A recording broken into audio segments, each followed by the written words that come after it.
The telephone transmitter from Bellman Symfon is part of the Visit Smart Home system that helps you keep tabs on your home. It tells you when you receive a call or message so you can stay in touch with family and friends. The telephone transmitter works wirelessly with our full range of receivers. Let's look in the box. Here is the telephone transmitter with a telephone cord, an adapter, an instruction manual in multiple languages, a pure alcohol towel, and a screw-in wall plug. Now, to set up the transmitter, remove the battery tab. Then, take out the landline cord from the wall. Plug the adapter into the wall.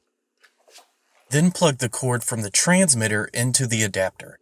Then plug the cord from the telephone into the adapter. To mount the transmitter on the wall, clean the wall from dust with the pure alcohol towel. Remove the protective film from the tape, or you can use the screw to mount the device. Now place it on the wall.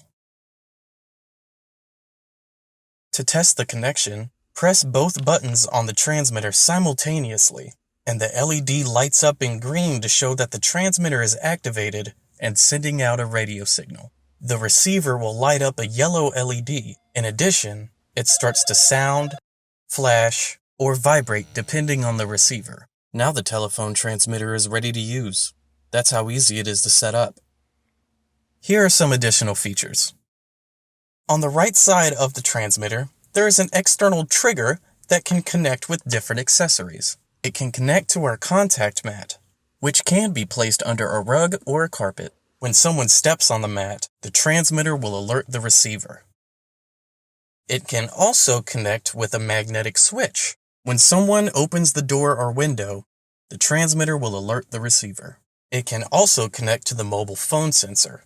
Place the sensor on top of your phone or tablet screen.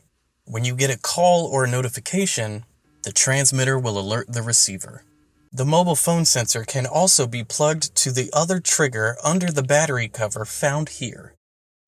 This transmitter is powered by two AA batteries which can last up to 5 years. When the power LED blinks in orange, the batteries need to be replaced. Next to the batteries are two different switches. The radio switch is in its default position and works with all of our receivers out of the box. The signal pattern switch sets the transmitter to trigger different notification patterns on the receiver. Normally, you don't need to change these two switches unless you would like to customize the system. If so, please watch our separate instruction video. And that is the telephone transmitter, part of the Visit Smart Home system.